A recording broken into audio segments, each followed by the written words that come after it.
It's all right. Well, now we can start. All right, hello, I'm Rose Bishop. We're watching The Leak. And here are all the headlines that matter. The Herald Sun reports that Scott Morrison has gone on a family holiday, reportedly to a secluded Pacific island. Now, I know some people don't like ScoMo, but you've got to give him this. He never stops working. He's had the job less than a year and he's already spending his holidays window shopping for new island prisons, detention centres. What a workhorse!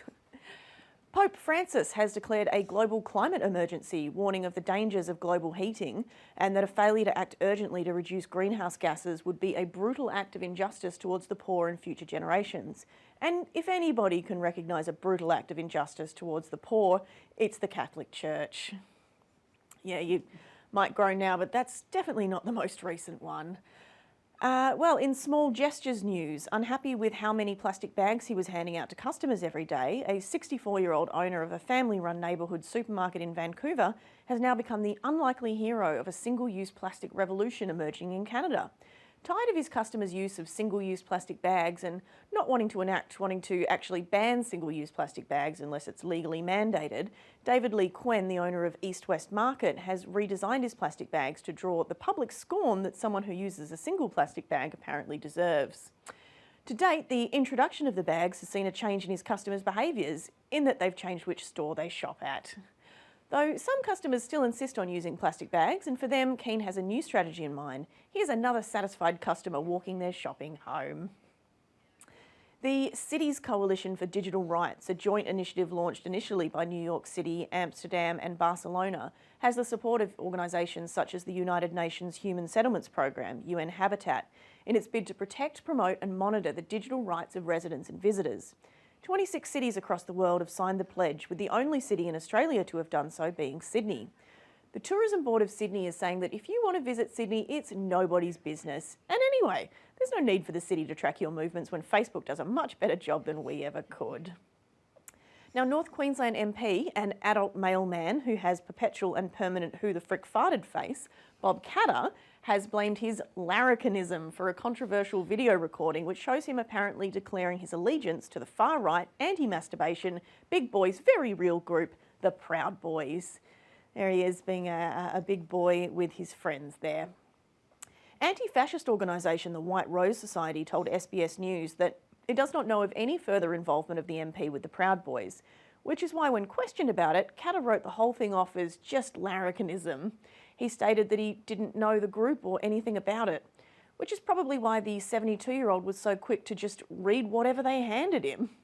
Katter stated that so many young blokes come up to him that you could find 4,000 examples of him mixing with irresponsible people, which is the kind of man you definitely want representing you, one whose intentionally awful behaviour is indistinguishable from his unintentionally awful behaviour. On the plus side though, he already has his slogan if he decides to run for PM. But yeah, it's all just a bit of larrikinism. You know how it goes. One minute you're just talking to constituents, mucking around, and the next you're reciting a pledge of allegiance to a group who believes that violence is an effective means to solve problems. Katter shouldn't be blamed for that. It's political correctness gone mad. What's the world coming to when you can't sig a few hiles with the boys? That being said, Katter would never associate with such riffraff if he knew what they were really about. I mean, their pro-alligator stance is something he could never get behind.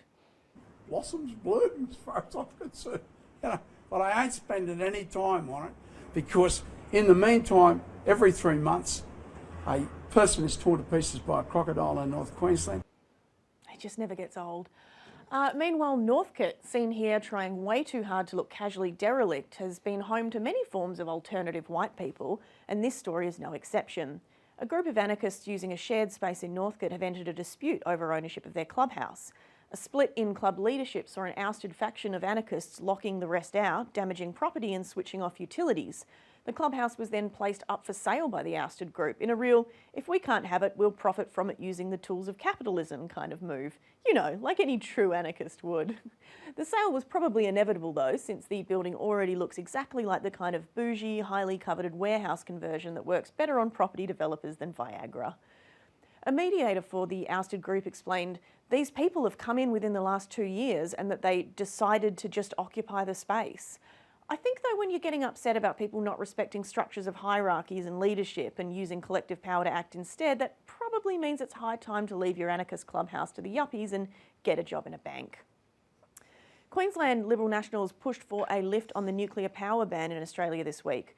Queensland MP Keith Pitt and Senate colleague James McGrath are behind the push. Pitt claimed he wanted an inquiry as to whether it's a feasible option. We here at The Leak did our own inquiry by using Google to take us to Parliament's own page, which explains that nuclear power would be 20 to 50% more expensive than the current coal-fired stations that get the LNP three-quarters chubbed just by their mention. However, I think if there's one aspect of nuclear power we can all get behind, it would be Scott Morrison inevitably bringing a chunk of uranium into Parliament. Well, now on to Prime Ministerial news. Lucky duck Scott Morrison recently received an $11,000 per year pay rise on the same day that low-paid hospitality workers got their penalty rates slashed and at a time when wage growth in Australia is at a historical low. In contrast, New Zealand Prime Minister and actual human being Jacinda Ardern recently turned down a pay rise for New Zealand politicians, further cementing Scott Morrison's status as our Taylor Swift to New Zealand's Carly Rae Jepsen. And I don't care if you don't understand that reference. Emotion is one of the greatest albums of all time. Don't sleep on Carly Rae. Australians, for some reason, opted to repurchase a pack of Scott Morrison at the recent elections, so I thought we here at The Leak would take a closer look at exactly what we're paying for. This is Scott Morrison, a product review. So, let's start with our first category, innovation. What does Scott Morrison offer us in terms of brand innovation compared to previous models? Well, frankly, very little. Whilst Morrison is currently on track to deliver all one of his election promises, which is great work, I'm forced to score him low on innovation overall, since that single election promise was that he would not be, and continue to not be, Bill Shorten, and to not do any of the things that Bill Shorten has done, or more correctly, not done. And frankly, Morrison's nailed it. I mean, he's not even slightly Bill Shorten, not even on weekends. But that lack of wider vision on his election promises does mean that overall Morrison gets a C- from me on innovation. Now, in the category of aesthetics, I'm giving ScoMo an A+ on this, mainly because he might finally be the one to kill dead the normcore fashion trend that's been plaguing our youth. For those not in the know, normcore is the fashion trend for dressing like a daggy dad. However, ScoMo has reminded polo shirt and bum bag-clad Instagram personalities everywhere that they might look fun, but sometimes daggy dads also support boat turnbacks and wildly homophobic evangelical churches and Peter Dutton. R.I.P. normcore finally. His high mark in the aesthetics category is also because of how good ScoMo's aesthetic looks compared to that of previous Prime Ministerial model Tony Abbott, seen here after the election having the most beige breakdown of all time in boat shoes and Hawaiian shorts after a Peroni bender. Even his beers are tasteless. So ScoMo gets an A+ on aesthetics. Now, let's look at the category of durability. Australia is pretty notorious for its revolving door of Prime Ministers, and Morrison's still pretty new in the job. However, there may be hope for him in this category. He's won himself another term fair and square, and he's managed to dramatically increase the popularity of the Prime Minister within the Liberal Party.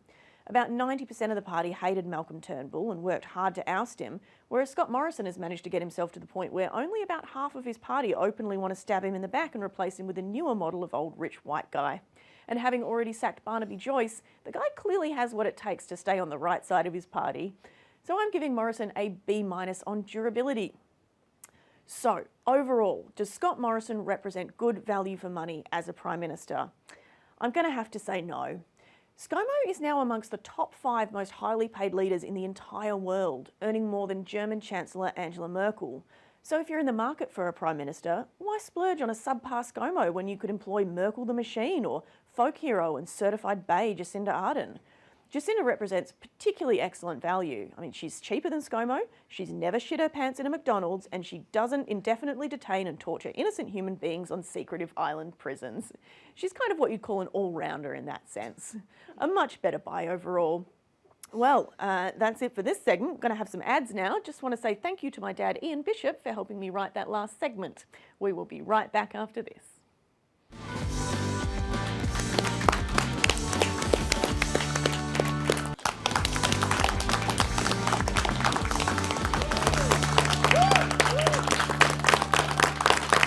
Hello, welcome back to The Leak.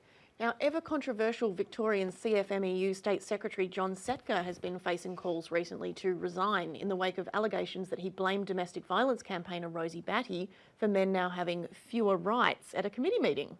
Setka, a News Corp reporter's platonic ideal of the union thug, is also facing charges over stalking and harassing a woman via phone and text, charges he's expected to plead guilty to. Yet despite years of allegations of bullying, inappropriate behaviour and assault, Setka has many defenders both inside and outside the union movement. To operate the crane to shift this immovable object, please welcome our industrial relations consultant, Randy Adeva. Now, Randy, what can you tell us about these allegations? False allegations. Oh, false? Has that been confirmed? Yes, by me and by anyone who cares about the working class. Okay, so what you're saying is you don't believe these allegations? False allegations. No, allegations, okay. So, but why are you so certain? I have the certainty of someone who believes that nobody who leads a cause, I believe, can possibly have done anything wrong ever. Well, isn't that what psychologists call cognitive dissonance? I have no time for your fancy comedian language, Rose. People dying on the construction sites around the country. And only great men like John Setka can stop it. But surely with trade unions under renewed attacks by a re-elected coalition government, the union movement already has a public relations war on its hands. It doesn't need leaders like John Setka serving as lightning rods for controversy, especially when Setka has a history of threatening ABCC inspectors, multiple convictions for assaults on construction picket lines, and a publicised friendship with colourful Melbourne identity Mick Gatto. Rose, do you believe in worker safety? Well, of course. Do you believe construction workers should be paid fairly? Without a doubt. And do you believe that any developer that fails to properly ensure either of those things is a filthy traitor to the movement who should be chopped up and used as gravel? I assume you're speaking euphemistically there. Oh, sure. But leaving aside John Setka's passion, don't you think it also sends a terrible message to the public for a union leader to have allegedly harassed and terrorised women, or for that same union leader to allegedly link Rosie Batty's activism to a so-called decline in men's rights? Rose, how can I possibly get through to you? This is bigger than any one Well, person. I mean, it's hang more on, than... that's my point though. Like you don't even know what you're fighting for anymore, do you? Like, both the union movement and the Labor Party claim they're there to protect people, but have just found themselves stuck in a dick measuring contest. Setka has even threatened to pull all support from the Labor Party, leaving union supporters in a position of trying to reassure them both that it's not the adulation that matters, it's the implementation of the legislation that gets the people going. If you speak over me again, I swear to God, I will call WorkSafe on you. This is bullying. Okay, I see what we've got here. Okay, that's ridiculous. Let's stop. Randy Adeva, everybody. Thank you, Randy. Okay, that's enough of that. Now to Adani. Okay, but don't tune out in a rage, please. Please, Adani. Okay? You staying? We cool? Great. All right, thank you.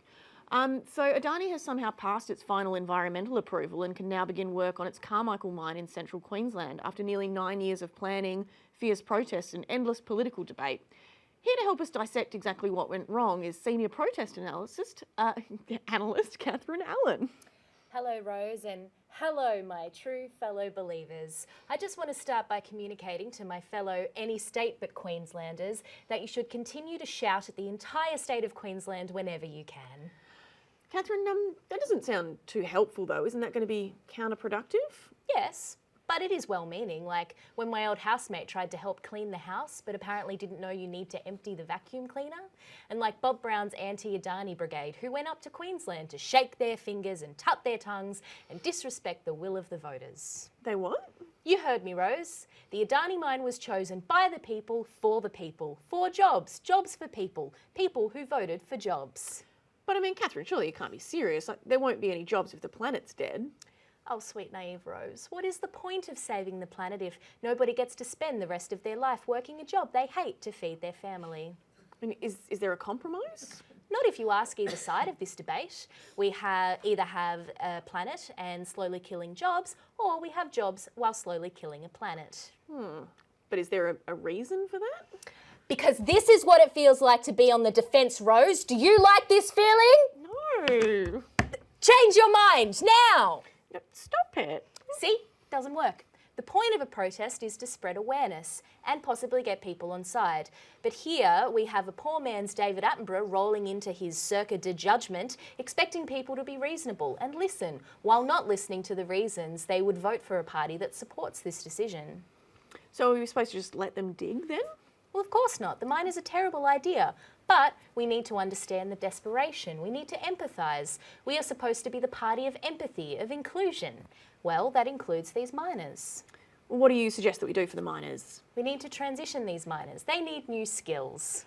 Coding? Don't be absurd. Coding is for nerds. These are proud men with stories to tell. They want to be respected, taken seriously, not become a bunch of code monkeys. Okay, well, so what do we do then? We only have 37,000 mining jobs in Australia, and the Adani mine is only promising to produce 1,464 ongoing jobs, which is nowhere near the 10,000 jobs promised. But if we kill the barrier reef, we kill 64,000 jobs. Not to mention the reef, we shouldn't if we actually want the politicians to listen. Yeah, no, mentioning the reef doesn't seem to do anyone any favours. So these guys need work if we are pulling the mines out from under them. So I propose two things. We turn the old mines, or at least some key mines, into a Sovereign Hill style park where we can get visitors to visit these men in full costume, and they can take visitors through the whimsical past we scorched in the earth for the rocks to burn. Okay, but I mean, nobody likes Sovereign Hill though. Kids just go as part of excursions. Exactly, a built-in audience.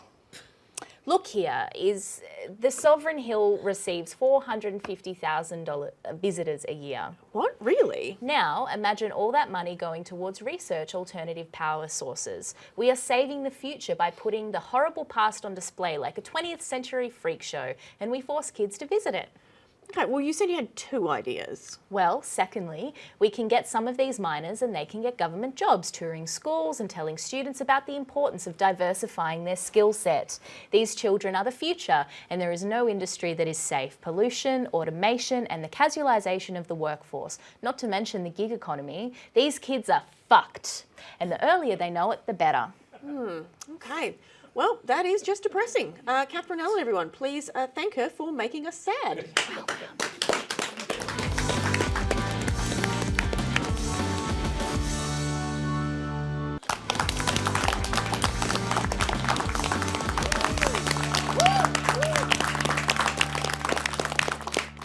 Welcome back to The Leak. Now, with the stepping down of Bill Shorten and the Labor Party taking a long, hard look at itself after their failure at the recent election, new leader Anthony Albo Albanese has been heard trying to shake things up and change his image, claiming to be the Labor leader, not the opposition leader, despite that literally being his job title. And what does that even mean? Well, old mate Albo says he will be more positive. And positive he has been as he set out to not be obstructionist by opposing his own previous concerns with the economics of Adani, with a more positively non-committal attitude towards the mine, and later even fully supporting it. Oh, moral principles are tricky things. So with all this in mind, and with the party still finding its feet post-election defeat, the Leak managed to get exclusive footage of a Labor Party rebranding meeting. I don't know how we, of all places, got it, but let's take a look. And if everyone could give a warm welcome to our new communications consultant. She's worked with Family First, Alan Jones, Satan and the Vatican. Versatile. So Jill, everyone. Oh, please, no, thank you. There's no need for that. Now, you're all a bunch of losers. What? It's a bit mean. It's not very nice. It's not an insult, it's just a statement of fact. But I'm assuming you don't want to be. No. Who wants that? Good news is there is a way out. Sounds difficult. No, it's not going to take a lot of effort. Well, that sounds perfect. See, what we're going to do is out-government the government. Out-government the Government. government. Say it with me. Out-government the government. Government. Government. Government. And we're already doing it. What policy did you announce in May? Oh, we doubled down on the turning around of asylum seeker boats. And in June? We approved Adani in Queensland. Uh-huh. See, what you're already doing is absorbing what the government's doing. But with Labor values.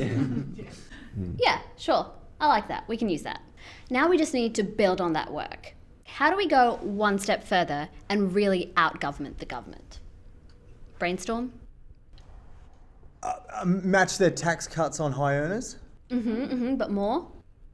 Take money from the poor and then give that money to the rich. Good, keep going. Take the poor and then shoot them into the sun. Okay, yes, I like this. Harness the poor for energy. What kind of energy? Non-renewable. We imprison every Australian aged over 18 within their own home and send a squad to their house to determine which profession they are individually most suited for. We then implant them with a microchip that will measure their productivity in that vocation. Every quarter we do a mass cull of people who have not increased their productivity by 3%. This will be determined by a new government department staffed only by people working overtime because we have their families trapped in a new secret underground facility.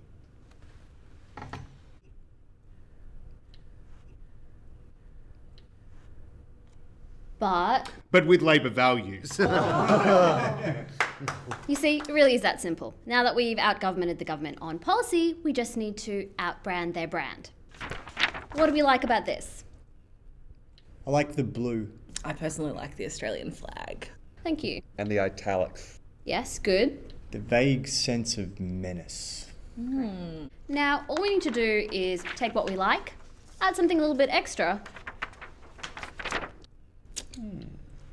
Is it possible to keep their name, but with Labor values? I think there is. Liberal. Labour. Liberal. Labour. Labour. Labor. Labia. Oh, no. Sorry.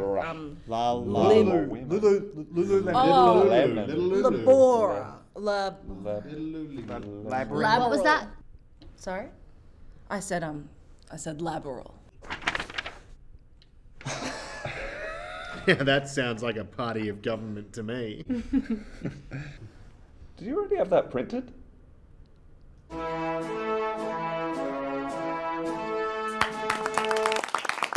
Thank you for joining us again this week. We have just 2 episodes left in this season of The Leak, so why not come on down and get in the studio audience right here at RMIT. Tickets are few and online, and we would love to have you here. But for now, good night and see you next week.